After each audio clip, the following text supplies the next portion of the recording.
estado permitiendo recibir. Y la respuesta que hoy tenemos es la que Dios prometió desde el Génesis 3:15, ¿verdad? Su evangelio. Y hemos avanzado ya algo, ¿verdad? Hoy estamos viendo el Nuevo Testamento. Y para comenzar, hermanos, estábamos viendo que el Antiguo Testamento, ¿de quién habla? ¿De quién habla todo el Antiguo Testamento? Del Mesías, del Cristo, ¿verdad? Que un día iba a venir. Por eso es que todo el Antiguo Testamento tiene que ver con una promesa que Dios le hace al hombre. La promesa del Mesías que había de venir. Eso es el contenido de todo el Antiguo Testamento. ¿Ok? Entonces vemos que todo el Antiguo Testamento habla acerca del Cristo, ¿verdad? Del Cristo prometido. Y viendo ya el Nuevo Testamento, ¿de quién habla el Nuevo Testamento? ¿De quién habla? De Jesús, ¿verdad? Por eso es que en Jesús ahora estamos viendo el cumplimiento de todas las promesas. ¿Sí? El cumplimiento de todas las promesas. Y si vemos que todo el Nuevo Testamento va a hablar de Jesús, porque en Jesús es que se cumplieron las más de 300 profecías dadas por Dios por medio de las Escrituras. Entonces, si juntamos el Nuevo Testamento con el Antiguo Testamento, ¿de quién habla toda la Biblia? De Jesús, el Cristo, ¿verdad? Si juntamos el Nuevo Testamento con el Antiguo Testamento, llegamos a la conclusión de que Jesús es el Cristo y ese es el contenido de toda la Biblia. Por eso es que quiero que vayamos para comenzar al libro de Juan capítulo 20, por favor. Libro de San Juan capítulo 20, dice la palabra, ¿ya lo tiene? San Juan capítulo 20 dice, verso 31 solamente. ¿Ya lo tenemos? El libro de San Juan capítulo 20, verso 31. De hecho, vemos que desde el 30 dice el encabezado. ¿Cómo dice el encabezado? El propósito del libro, ¿verdad? ¿De cuál libro? De toda la Biblia. La Biblia tiene como propósito de llevarnos a creer que Jesús es el Cristo. Ese es el propósito de la Biblia. Ese es el propósito de los 66 libros con los cuales está compuesto toda la palabra de Dios. Tanto el Antiguo Testamento, como está compuesto por 39 libros, como el Nuevo Testamento por 27 libros, y hacen un total de 66 libros. Y estos 66 libros completos, unidos, tienen como propósito revelarnos a Cristo, que podamos creer que Jesús es el Cristo, porque ese es el propósito del libro. Amén. Y dice aquí en el verso 31, pero estas se han escrito para que creáis que Jesús es el Cristo, el Hijo de Dios, y para que creyendo tengáis vida en su nombre. Ese es el propósito del libro. Toda la Biblia tiene como propósito llevarnos a creer que Jesús es el Cristo. Por eso, si vemos que el Antiguo Testamento habla del Cristo y el Nuevo Testamento habla de Jesús, la conclusión de toda la Biblia es que podamos creer que Jesús es el Cristo. Amén. el Hijo de Dios. Entonces, ya vimos algunas profecías, ¿verdad? Las más sobresalientes. Y vemos que a partir del libro de Mateo comenzamos a ver el cumplimiento de Génesis 3:15, ¿verdad? En Mateo 1:18, que aquí aparece la simiente de la mujer. Y veíamos que la simiente de la mujer quiere decir que alguien va a nacer solamente de una mujer. Por eso quiere decir la simiente de una mujer, quiere decir nacido solamente de mujer. Y vemos en Mateo 1:18 que habla acerca del nacimiento de Jesús, ¿verdad? Pero también vemos en Mateo 1:21 al 23 que a este que nace de la simiente de la mujer se le tenía que poner por nombre Jesús, que significa el Salvador. Y vemos que ahora tiene cumplimiento la profecía del Génesis 3:15, donde nace la simiente de la mujer. Se va a llamar el Salvador porque Él es el que va a salvar a su pueblo del pecado. Pero también vemos en Juan 1:14 que el Verbo se hizo carne. Y dice que vino y habitó entre nosotros. ¿Para qué? Para que le viéramos, para que le conociéramos. Entonces vemos que el cumplimiento de todas las promesas, de todas las profecías empiezan a suceder en este hombre que nace de la simiente de la mujer y ahora se llama Jesús. Amén. Y aquí estuvimos viendo un poquito, ¿verdad?, acerca del último profeta. Y hablamos un poquito acerca de Juan el Bautista, porque es muy relevante o es muy importante mostrar el propósito de Juan el Bautista. Y quiero comenzar diciéndoles que Juan el Bautista fue un profeta que Dios había preparado con mucha intención. Ya lo vimos en el libro de Isaías 40, Isaías capítulo 40, verso 3. Y vemos a través de esta profecía que Juan el Bautista era el que iba a venir delante del Mesías, ¿verdad? O sea, hay una señal que muestra que el Mesías ha llegado. Y la señal es que uno iba a venir delante de él. ¿Para qué? Para preparar el camino y para enderezar la senda. Vamos a Isaías, por favor, 40. Isaías capítulo 40, ya lo leímos hasta el 3, pero ahora quiero que lo leamos del 4 en adelante, para entender un poquito más.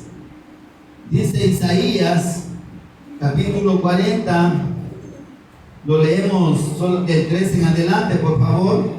Y dice la palabra: voz que clama en el desierto, preparad el camino a Jehová, enderezad calzada en la soledad a nuestro Dios.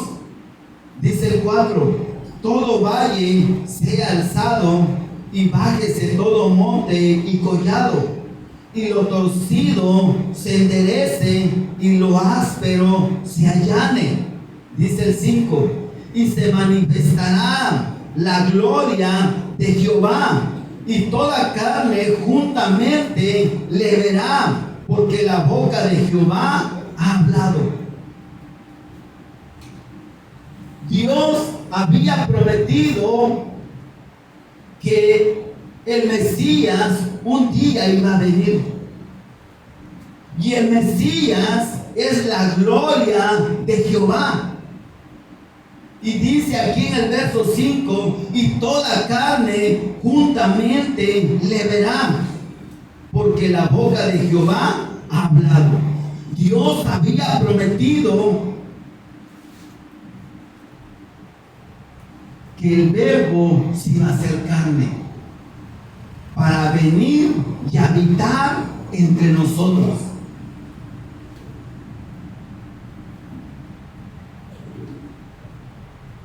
Y el que da evidencia de esto, de la llegada del Mesías, es este profeta que Dios prometió, que Dios anunció que iba a ser el que iba a venir delante del Mesías para prepararle el camino y para enderezar la senda. Y quiero tocar un poco este punto porque hasta este momento, hermanos, de la llegada del Mesías, todo el pueblo de Israel estaba enfocado en ciertas obras y en ciertas prácticas para que ellos pudieran estar con Dios.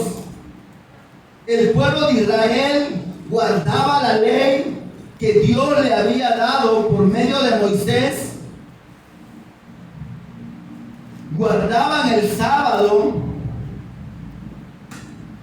celebraban las fiestas y hacían los sacrificios. Y todo esto que ellos hacían era la evidencia de que Dios estaba con ellos. Pero todo esto que hacía el pueblo de Israel lo tenía que hacer mientras llegaba el Mesías. Esto tenía, hermanos, ¿cómo se le dice cuando no caduca algo? Tenía vigencia mientras el Mesías no llegaba.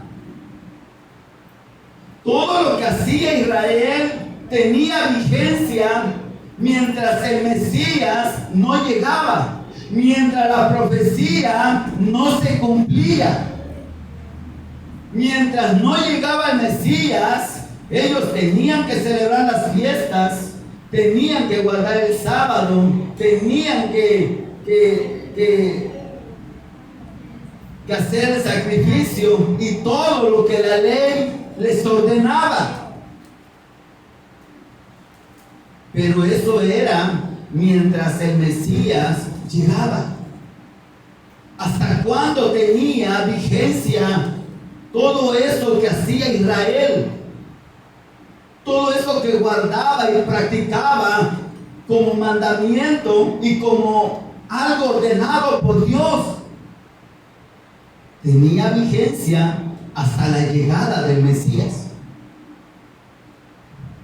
Por eso es que es muy importante hablar acerca del profeta Juan el Bautista. Porque al profeta Juan el Bautista le corresponde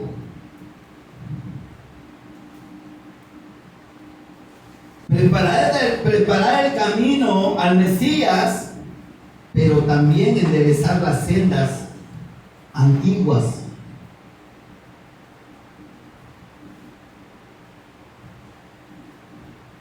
Porque uno de las principales funciones que tenían los profetas del Antiguo Testamento era señalar el camino al pueblo de Israel, era mostrarles el camino a Israel, era hacer volver al pueblo de Israel al camino de Dios. Porque usted debe entender y debe recordar que el hombre, por causa del pecado, tiene un desvío. El hombre continuamente se está desviando porque todo lo desvía de Dios.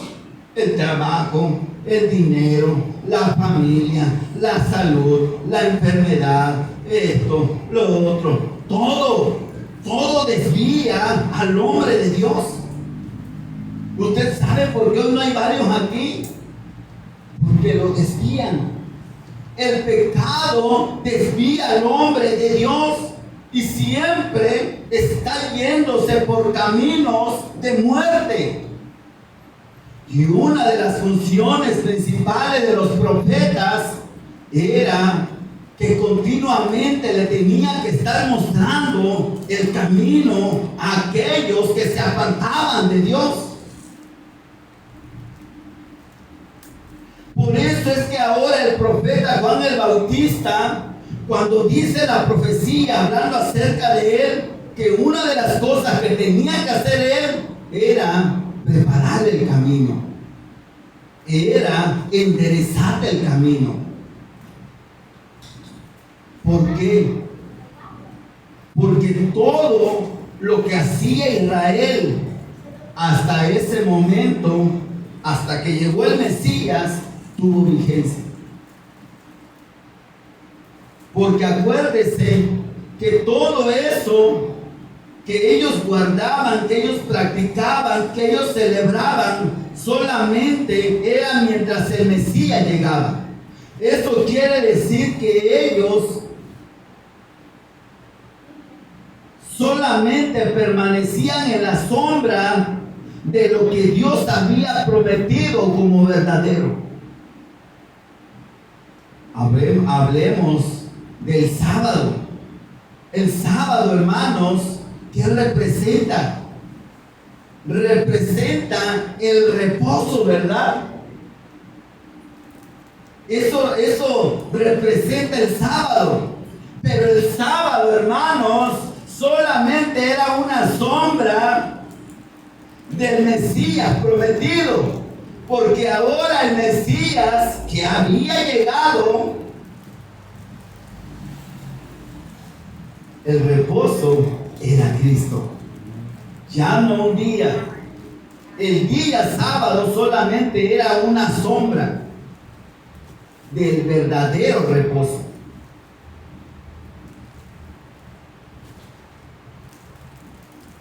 Amén. ¿Y qué es lo que está haciendo aquí Juan el Bautista? Que Juan el Bautista ahora tiene que quitar los ojos de Israel, de las fiestas, del culto, del sábado, del sacrificio. Tiene que quitar a Juan el Bautista los ojos de Israel. Y ahora que los ojos de Israel se pongan hacia el Mesías, porque ya había llegado el cumplimiento de todas las sombras. Juan el Bautista tiene que quitar los ojos de todo el pueblo de Dios, de lo que ellos hacían, de lo que ellos guardaban, de lo que ellos practicaban, de lo que ellos participaban, de lo que ellos celebraban como importante, para ahora enfocarse en el que había llegado. Ellos tenían que quitar sus ojos del sábado y ahora poner sus ojos en el verdadero reposo que había llegado. O sea, Juan el Bautista está diciendo: no tiene caso que se sigan guardando el sábado, porque el verdadero reposo ya está aquí. Ha nacido según lo prometido. La simiente de la mujer ha llegado. Y la simiente de la mujer es el verdadero reposo.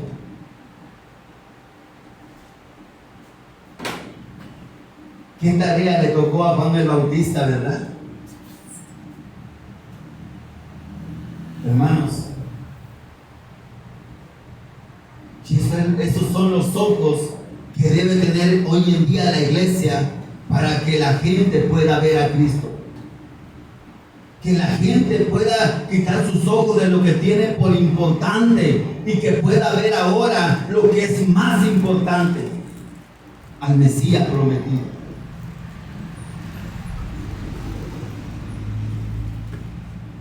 Juan el Bautista tenía esa tarea. Bautista tenía que provocar que todos supieran, que todo Israel supieran que el Mesías había llegado, porque nadie lo había visto, nadie, excepto él, Juan el Bautista. Él tenía que anunciar que el prometido por Dios había llegado.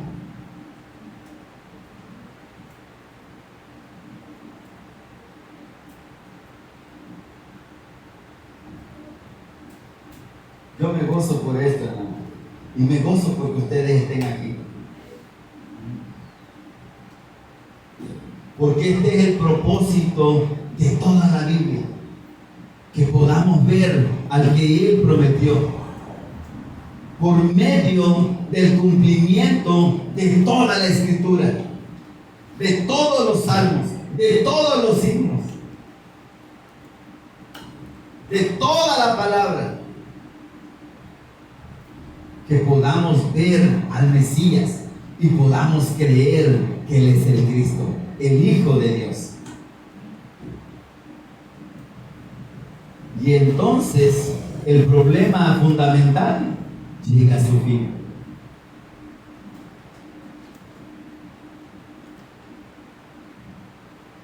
Amén.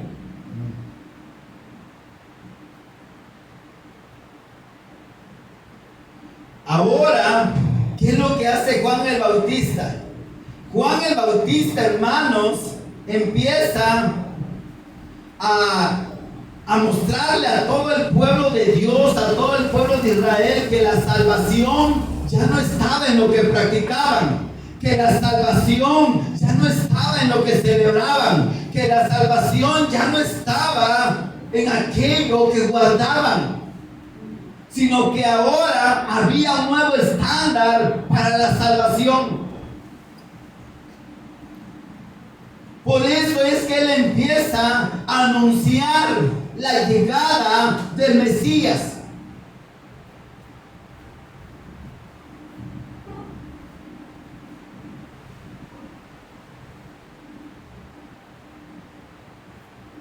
Lo leemos en Mateo 3, por favor.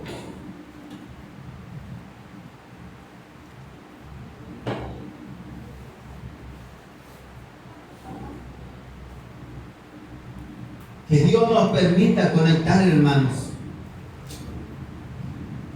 su palabra con el Mesías. ¿Sí? Y dice en Mateo 3, lo voy a leer rápido porque ya lo hemos visto, pero voy a ir viendo algunos puntos. En aquellos días vino Juan el Bautista predicando en el desierto de Judea y diciendo: arrepentíos, porque el reino de los cielos se ha acercado. Pues este es aquel de quien habló el profeta Isaías cuando dijo: voz del que clama en el desierto, preparad el camino del Señor, enderezad sus sendas. Y Juan estaba vestido de pelo de camello y tenía un cinto de cuero alrededor de sus lomos, y su comida era langostas y miel silvestre. Y salía a él Jerusalén, toda Judea, toda la provincia de alrededor del Jordán, y eran bautizados por él en el Jordán, confesando sus pecados. Al ver él que muchos de los fariseos y de los saduceos venían a su bautismo, les decía: generación de víboras, ¿quién os enseñó a huir de la ira venidera? Haced pues frutos dignos de arrepentimiento. Hermanos, ahora Juan el Bautista le está mostrando a todo Israel que la única manera de poder arrepentirse es creyendo en el que había llegado. Por eso leímos Juan 28 y 29. Porque la salvación ya no estaba ahora por medio de las obras, sino que la salvación ahora estaba puesta en aquel que Dios había prometido. Hermano, la ley le preservó la vida al hombre para que pudiera llegar al cumplimiento de la promesa. Pero la ley no salva. La ley te muestra lo que tú eres. La ley te muestra tu diagnóstico de lo que sucedió por haberte separado de Dios y en lo que quedaste hecho, en lo que eres ahora. Pero la ley no te salva. La salvación no viene por obras. Vamos a Efesios, por favor, capítulo 2.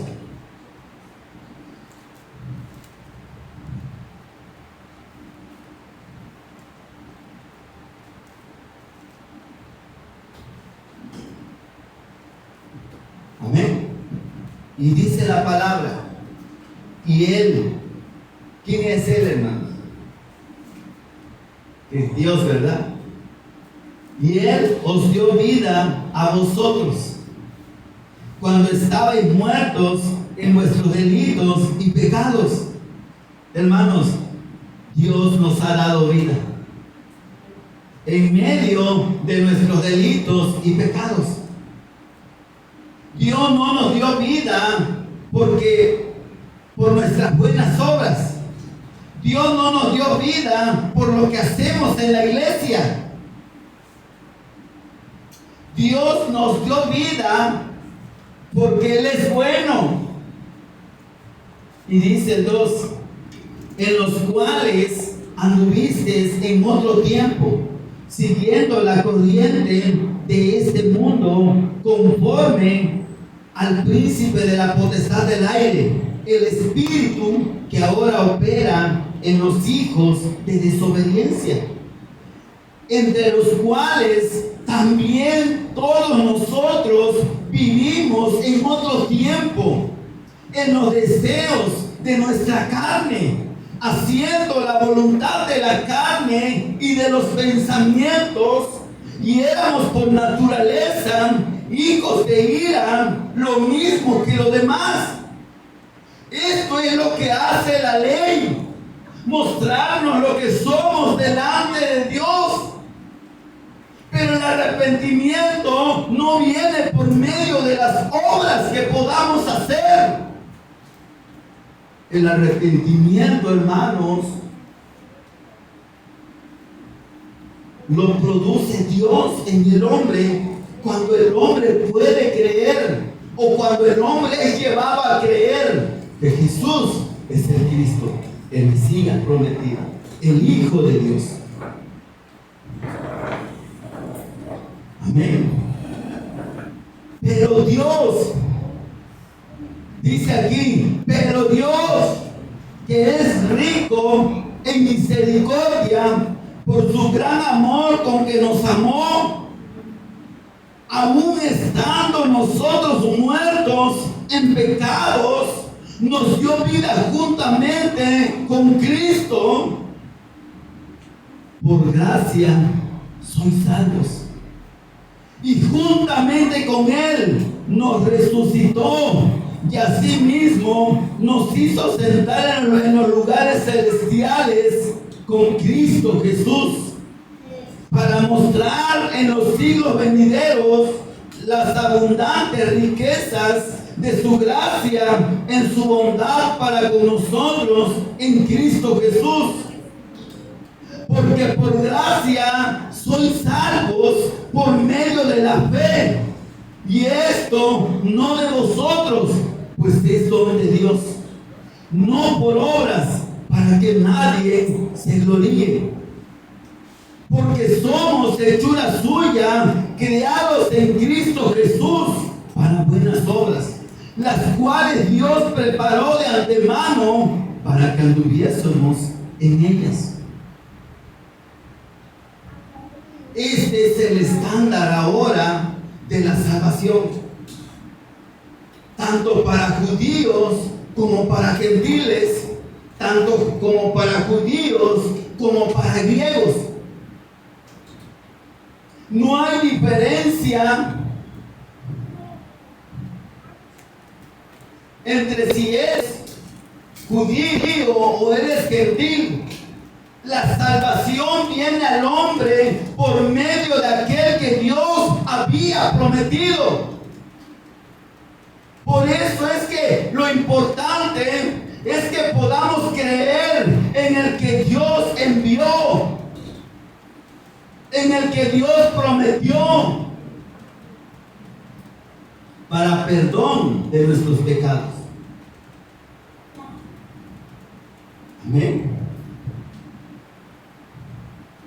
Por eso dice en Mateo capítulo 3, que es donde estamos leyendo el verso 8, haced pues frutos dignos de arrepentimiento.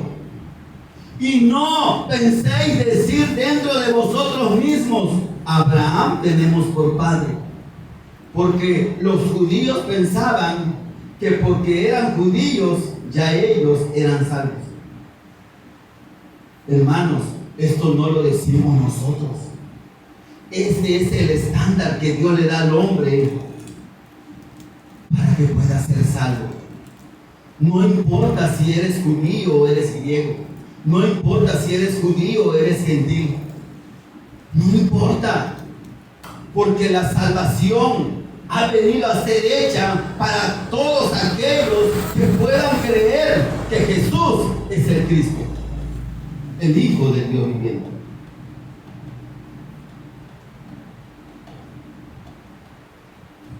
Por eso dice en el libro de Hechos, capítulo 4, verso 12, y en ningún otro hay salvación, porque no hay otro nombre bajo el cielo dado a los hombres en que podamos ser salvos. Primeramente a judíos y después a gentiles.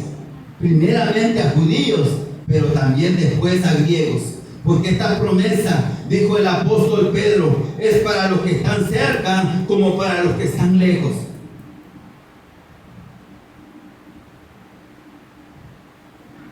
Ahora, hermanos, por causa de la llegada del Mesías, el profeta Juan el Bautista tiene que mostrarle el camino que lo lleva a Dios. Ya no son las obras, ya no son los sacrificios, ya no son las fiestas, ya no son las celebraciones, ya no es el sábado, ya no es la ley. Ahora el camino que lleva al hombre a Dios se llama Cristo.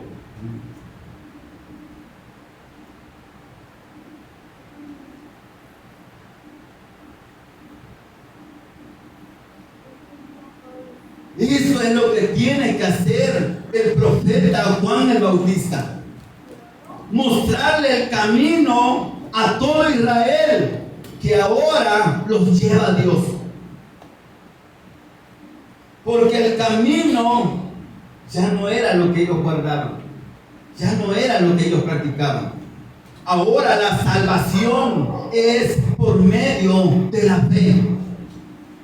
Ya no por medio de lo que practicamos. Por eso es que cuando se habla de Juan el Bautista, dice la profecía, preparad el camino al Señor, enderezar las sendas en medio de la soledad, todo valle. ¿Sí? ¿Cómo dice? Lo leo tantito. Dice, todo valle sea alzado, y bájese todo monte y collado, y lo torcido se enderece, y lo áspero se allane, y se manifestará la gloria de Jehová. Cristo manifestándose en medio de los hombres para salvación.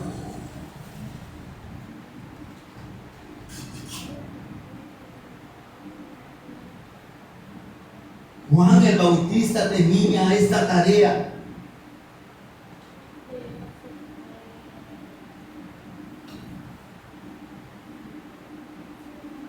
Por eso es que si continuamos leyendo, bueno, de hecho ya lo vimos que Juan el Bautista prepara el camino, endereza las sendas, pero también bautiza al Mesías. Juan el Bautista, por medio de su ministerio como el último profeta, da testimonio de que Jesús es el Cristo. Cuando Jesús es bautizado, lo leemos en Mateo capítulo 3, o sea, allá adelante donde estamos, ¿verdad? Y dice, lo leo en el 9, donde estamos leyendo, y dice en Mateo capítulo 3, 9, y no penséis, porque esto ya lo vimos ahorita, ¿verdad?, en decir dentro de vosotros mismos, Abraham tenemos por padre, porque yo digo que Dios puede levantar hijos a Abraham aún de estas tierras. Y ya en el aire está puesta a la raíz de los árboles. Por tanto, todo árbol que no da buen fruto es cortado y echado en el fuego. Este punto ya lo vimos, ¿verdad? Y hermanos, de aquí lo que está diciendo el profeta Juan el Bautista está diciendo, hermanos, que delante de Dios por su propia justicia nadie va a poder ser salvo. Nadie. Porque todo lo que el hombre produce es malo, es pecado. Todo lo que el hombre es, Dios lo aborrece.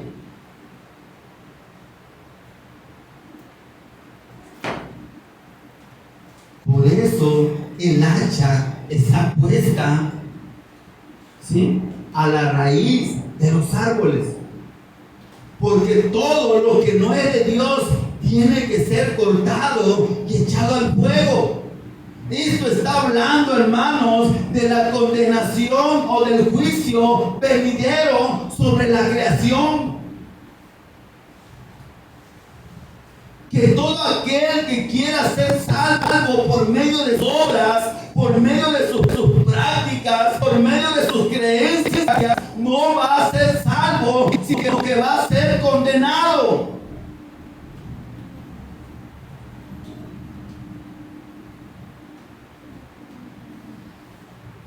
Y dice el 11, yo a la verdad os bautizo en agua para arrepentimiento.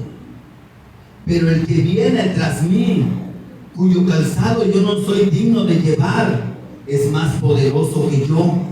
Él os bautizará en Espíritu Santo y fuego. Espíritu Santo a los que se arrepintieren y creyeren en el que Dios envió, y fuego de condenación a los que rechacen al Mesías.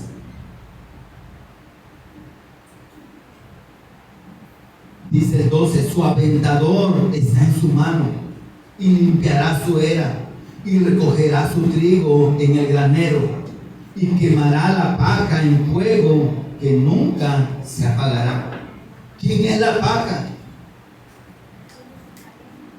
Aquellos que rechazan el Evangelio, aquellos que deciden no creer que Jesús es el Cristo. Si tú rechazas al Mesías, tú estás decidiendo no creer que Jesús es el Cristo. Y lo que te espera es fuego que nunca se va a apagar.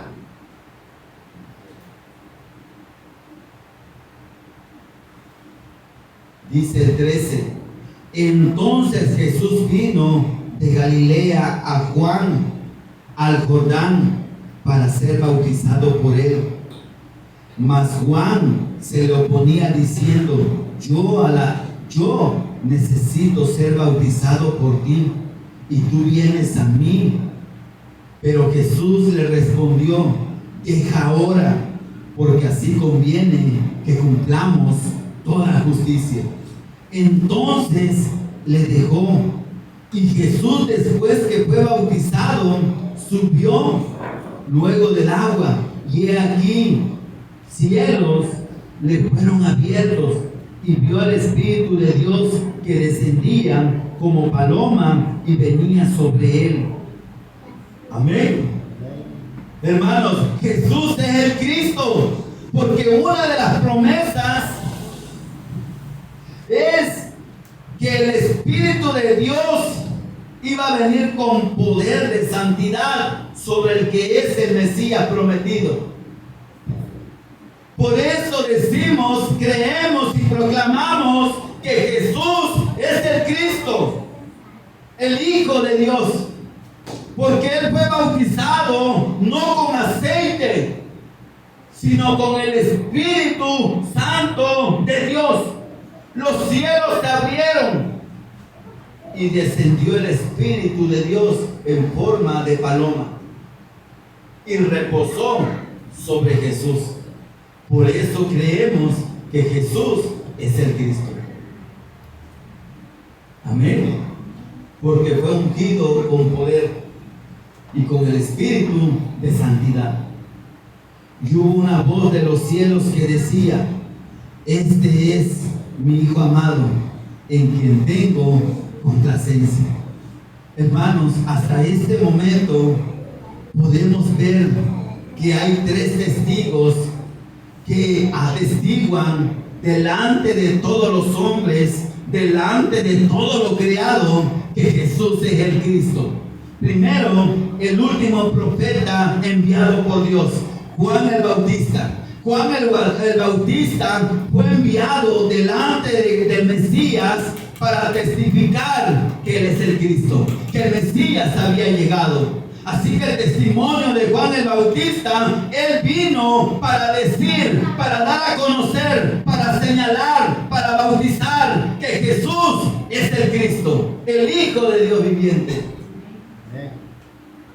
Pero también podemos ver ahora al Espíritu Santo dar testimonio de que Jesús es el Cristo, el Hijo de Dios, el Mesías prometido. El Espíritu Santo, al descender sobre Jesús, está dando testimonio de que Él es el que Dios había prometido por medio de las Escrituras, para que todo aquel que en Él creyera no se pierda, mas tenga vida en su nombre. Que esto haga dentro de nosotros.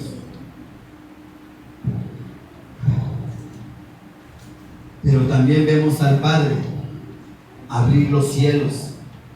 Y dice aquí en el libro de Mateo, capítulo 3, verso 17, que esa voz que se escuchó desde el cielo es la voz del Padre proclamando que su Hijo había descendido a la tierra,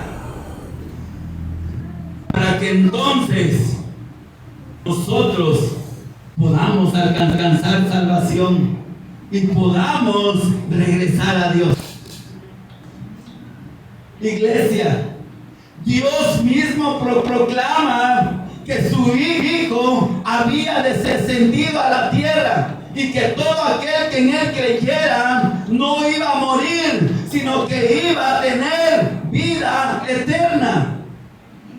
Porque el que cree que Jesús es el Cristo no muere, sino que vivirá eternamente. Amén. Pues vámonos, hermanos. Jesús es el Cristo. Da testimonio para empezar. Juan el Bautista, el profeta prometido, enviado por Dios para que dé testimonio de la llegada del Mesías. El Espíritu Santo, al descender sobre Jesús, está dando testimonio de que Jesús es el Cristo. Pero el Padre habla desde arriba, habla desde el cielo para decir: este es mi Hijo amado, en el cual yo tengo complacencia. Él es el que yo he enviado, Él es el que yo he prometido. A Él oíd, dice en otras versiones, en otros libros. Amén. Él es el Cristo. Él es nuestro Salvador. Él es el Evangelio prometido por Dios para librarnos de Satanás, para ponerle fin al pecado y para reconciliarnos con Dios. Él es el Mesías. Él es el que Dios prometió por más de 4.500 años. Y por eso es que a partir de ahora, a partir de Mateo capítulo 4, verso 12 en adelante, después que es bautizado, de Mateo 4:1 al 11 hay un acontecimiento que no vamos a tocar ahorita, que vamos a ver más adelante. Pero a partir de Mateo 4, del verso 12 en adelante, vemos que Jesús comienza su ministerio público.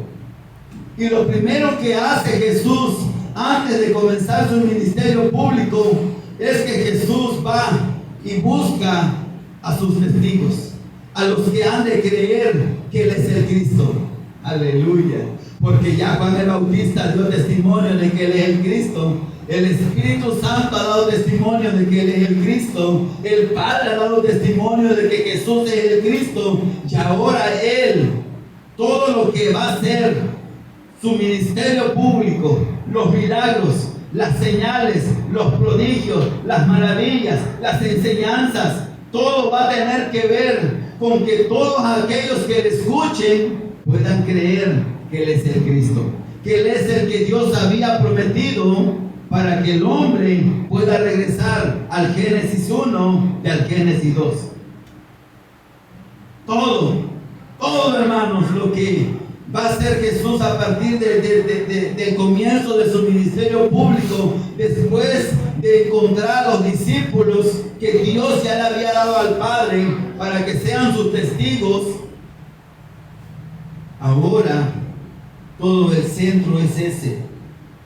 Cada milagro, cada señal, cada enseñanza, cada parábola, cada prodigio, cada evento es para decir: yo soy el que Dios había prometido. Yo soy la palabra cumpliéndose en Él, el verbo haciéndose carne. Dios con nosotros, Dios entre nosotros. Y por eso vamos a ver el cumplimiento, que todo el Nuevo Testamento tiene que ver con una respuesta que Jesús da: yo soy. Amén. Y yo soy, hermanos, viene en Juan 14:6. Amén. Acuérdense que Él vino, hermanos, a solucionar el problema en el que el hombre cayó. Ese es el anuncio de todo el Antiguo Testamento. Esa es la mesa de todo el Antiguo Testamento, que cuando el Mesías venga, Él va a solucionar el problema fundamental. Por eso es que Jesús es la simiente de la mujer. Por eso es que Jesús es aquel que va a derramar su sangre. Por eso es que Jesús es Emmanuel, Dios con nosotros. Es el verbo haciéndose carne. Y cuando digo el verbo haciéndose carne, estoy diciendo la palabra de Dios. El verbo haciéndose carne, Jesús es el Cristo. Amén. Vamos para continuar a Juan, capítulo 14.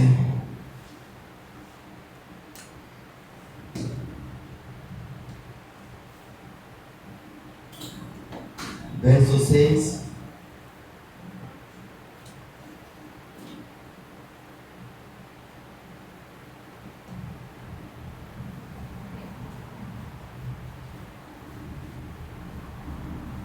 Amén. Juan 14, verso 6. ¿Ya lo tenemos? Dice la palabra: Jesús le dijo: yo soy el camino, yo soy la verdad y la vida. Nadie viene al Padre si no es por mí. Hermanos, ¿por qué Jesús no dijo: yo soy la gracia? ¿Por qué Jesús no dijo: yo soy la justicia? ¿Por qué Jesús no dijo: yo soy la misericordia? ¿Por qué Jesús no dijo: yo soy la compasión? Porque Jesús dijo, yo soy el camino, yo soy la verdad y la vida.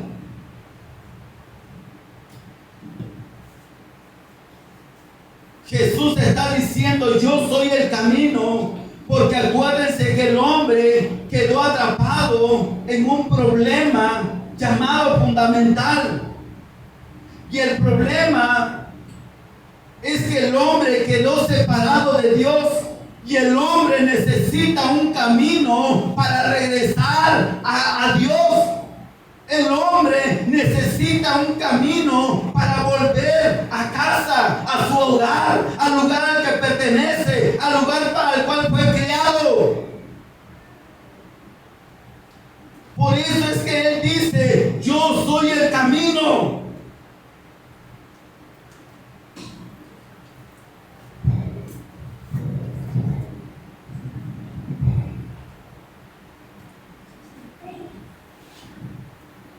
Y cuando Él está diciendo, yo soy el camino, Él está diciendo, yo soy el que Dios prometió, yo soy Emmanuel, yo soy el que los ha venido a reconciliar con Dios.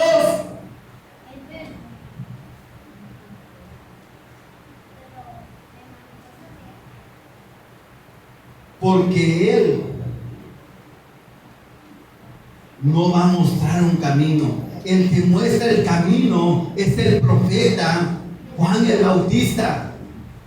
Jesús, como el Cristo, no señala un camino. Él está diciendo, yo soy el camino. Y hay una gran diferencia entre mostrar el camino y entre decir, yo soy el camino.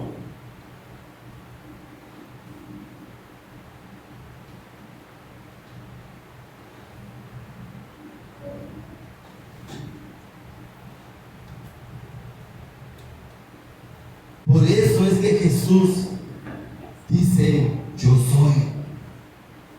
soy el camino. Yo soy el que los va a llevar de regreso a Dios. Yo soy el que los va a llevar de regreso a casa, al Padre. Yo he venido por ustedes. Yo he sido enviado para llevarlos de regreso a casa. Por eso es que yo he venido a solucionar el problema de la separación siendo el camino. Acuérdese que los profetas ungidos en el Antiguo Testamento solucionaban el problema de la separación temporalmente, porque cuando el profeta moría, el pueblo se desviaba del camino de Dios. Pero Jesús dice, yo soy el camino. Yo soy el único que los puede llevar de regreso al lugar al que pertenecen.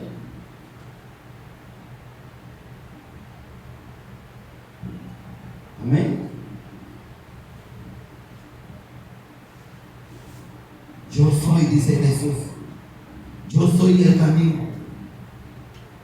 Porque Él viene a solucionar el problema de la separación. Y dice aquí, yo soy la verdad.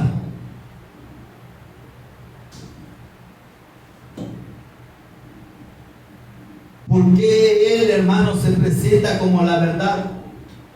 Porque acuérdense que el Verbo se hizo carne. Y la única manera de vencer a Satanás es por medio de la verdad, es por medio del Evangelio.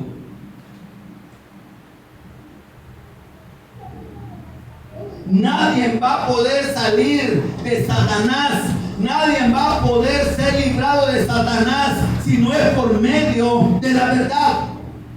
Vayamos a Juan 8.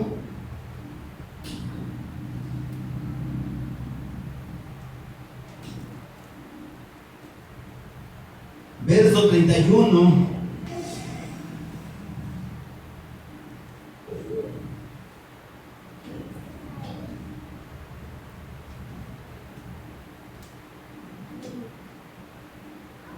y 32. ¿Ya lo tenemos? Dice la palabra: dijo entonces Jesús a los judíos que habían creído en él. ¿A quiénes les habló? A los que habían creído en él. ¿A los que habían creído qué?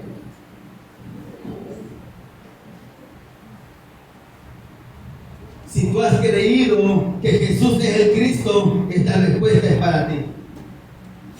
Si vosotros permaneciereis en mi palabra, seréis verdaderamente mis discípulos. Hermanos, Jesús no vino a hacer prosélitos. Jesús no vino a buscar seguidores. Jesús no vino a buscar multitudes. Lo podemos ver desde el inicio de su ministerio público. Jesús buscó a discípulos.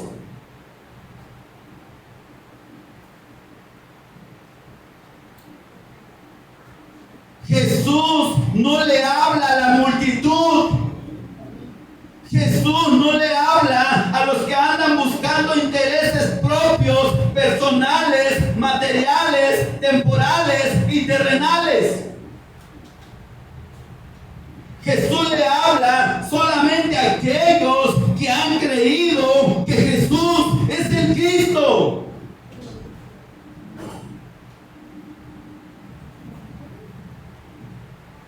Y Él les dice: si vosotros permaneciereis en mi palabra, seréis verdaderamente mis discípulos.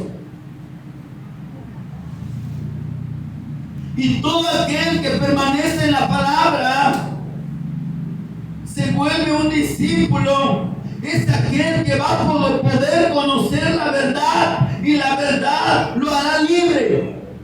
Lo único que nos puede libertar del engaño de Satanás es la verdad, es Cristo, es el evangelio prometido, dado por Dios.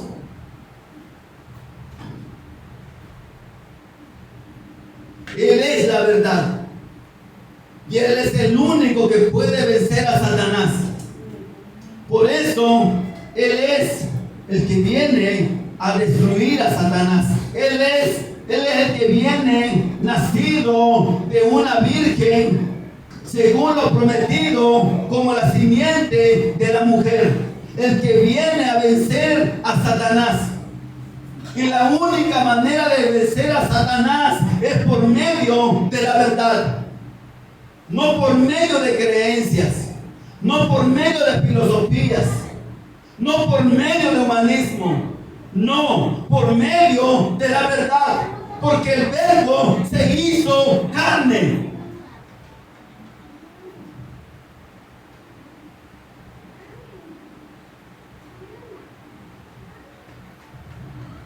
Amén.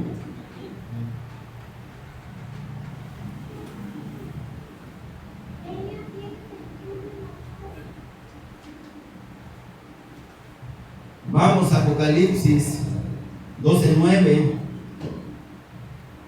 para ver este punto.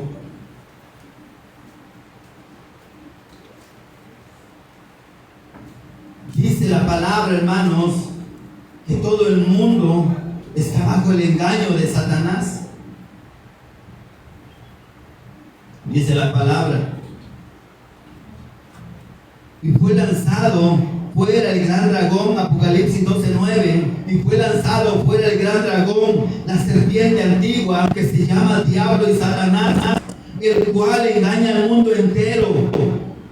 Hermanos, el mundo entero está bajo el engaño de Satanás. Para que cuando les predique el evangelio no puedan creer. Para que la luz del evangelio no les resplandezca y no puedan creer. Pero si tú crees que Jesús es el Cristo, entonces, por medio de la verdad prometida, Satanás es destruido en tu vida.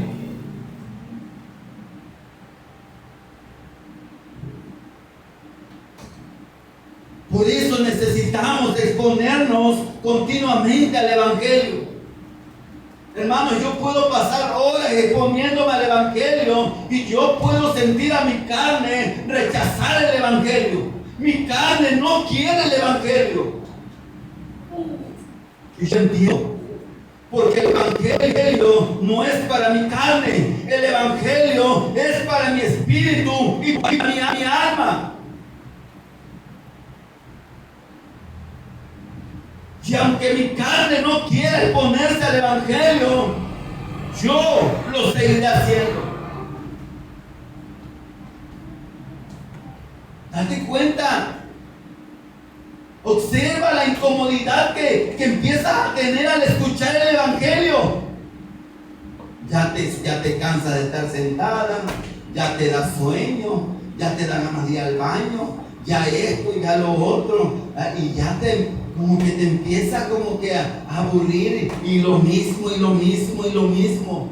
Sí, la respuesta de Dios es una, porque el problema del hombre es uno, y siempre va a ser lo mismo, la misma respuesta: creer que Jesús es el Cristo. Amén. Y si nosotros permanecemos en la verdad, vamos a ser verdaderamente sus discípulos, y entonces vamos a conocer la verdad, y la verdad nos hará libres del engaño de Satanás. Porque la luz del Evangelio resplandece en aquellos que escuchan el Evangelio con fe. El Evangelio, hermano, alumbra el corazón de aquel que cree que Jesús es Cristo. Dios nos da la fe para poder ver a Cristo y poder encontrarnos con Él y poder salir del problema en el que vivimos todo el tiempo y toda la vida.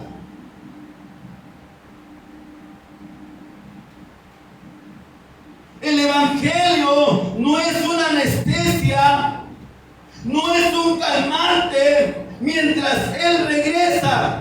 No, el Evangelio es lo que le pone fin a Satanás, al pecado y a la separación en nuestras vidas.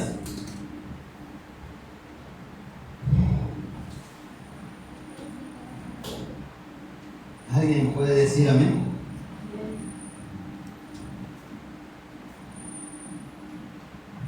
¿Y qué más dice Jesús en Juan 14:6? Aparte de decir yo soy el camino, yo soy la verdad y la vida.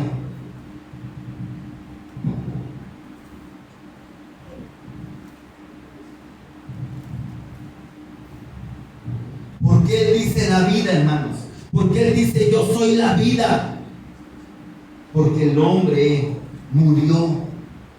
El pecado lo mató. El hombre tiene que percatarse, tiene que reconocer, tiene que darse cuenta que él tiene la paga del pecado. Y es que el pecado lo mató. El pecado mató al hombre. Por eso Jesús dice, yo soy la vida.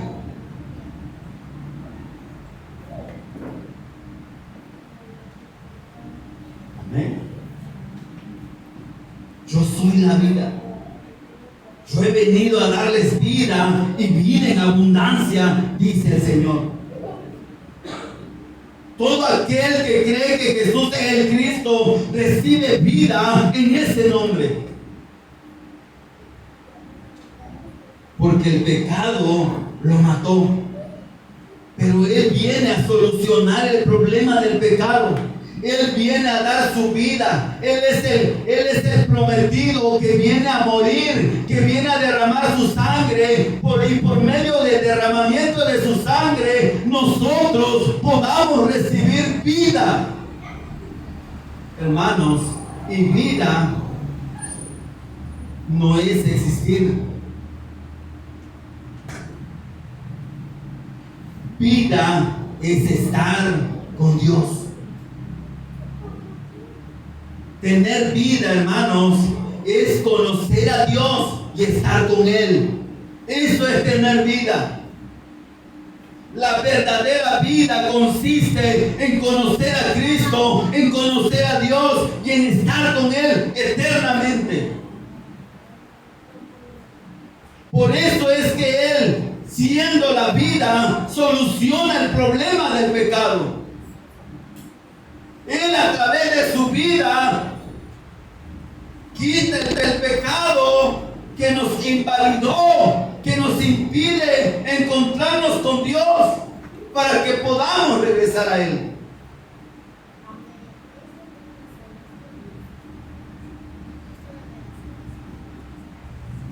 Amén. Él es el Cordero prometido. Él es el que viene, hermanos, como el sacerdote ungido a dar su vida. Acuérdese que el sacerdote del Antiguo Testamento derramaba sangre de animales. Él, como la vida, Él viene a poner su vida.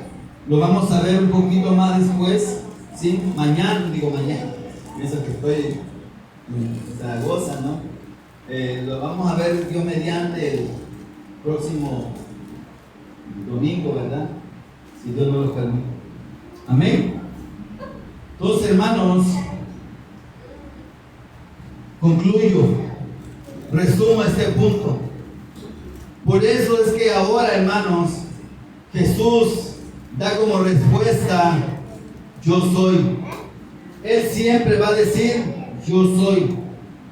Y aquí, hermanos, vemos el cumplimiento de las profecías más sobresalientes, ¿sí?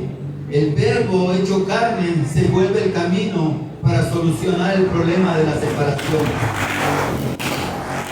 El Salvador viene a dar su vida al derramar su sangre, según lo que prometió Génesis 3:21, para solucionar el problema del pecado. Y Él, como el Mesías, como el Cristo prometido, Él viene, el Verbo se hizo carne. Él viene como la verdad, nacido de una virgen, como un verdadero rey, porque nació de la simiente de la mujer para destruir a Satanás, para aplastarle la cabeza a Satanás, y nosotros podamos volver a Dios. Amén. Vamos a orar. Señor, te damos gracias en esta tarde, noche ya. Gracias, Dios, porque verdaderamente el Evangelio es lo más grande que tú le has dado al hombre. Señor, oro para que tú nos puedas dar ojos para poder ver correctamente el Evangelio, para poder verlo, Señor, correctamente, como lo más valioso que tú nos has dado a nosotros. Que podamos valorarlo, Señor. No permita que el pecado invalide en nosotros el poder del Evangelio.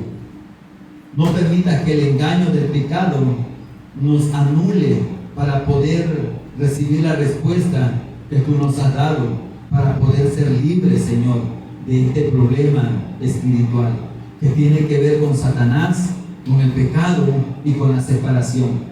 Señor, que por medio de tu palabra, que por medio del testimonio, Señor, de las Escrituras, de tu Espíritu Santo, de todo, Señor, lo que tú diste, para que podamos creer que Jesús es el Cristo, pueda suceder en nosotros. Que no nos quedemos en el intento, como le pasó, Señor, a Antipas, cuando escuchó el testimonio del apóstol Pablo. Y él dijo: por poco y me persuades a ser cristiano. Señor, que esas palabras no salgan de nuestros corazones ni de nuestros pensamientos, sino que verdaderamente nosotros podamos rendirnos ante este Evangelio. Podamos, Señor, verdaderamente ser llevados a creer de una manera contundente, de una manera, Señor, certera, que Jesús es el Cristo, el Hijo del Dios viviente. Y que por medio de esta fe podamos, Señor, encontrarnos contigo. Gracias te damos, Dios, por permitirnos recibir el testimonio de tu Hijo, Jesús, quien es el Cristo. Señor, gracias. Gracias, Dios, por este tiempo. Señor, vamos a partir.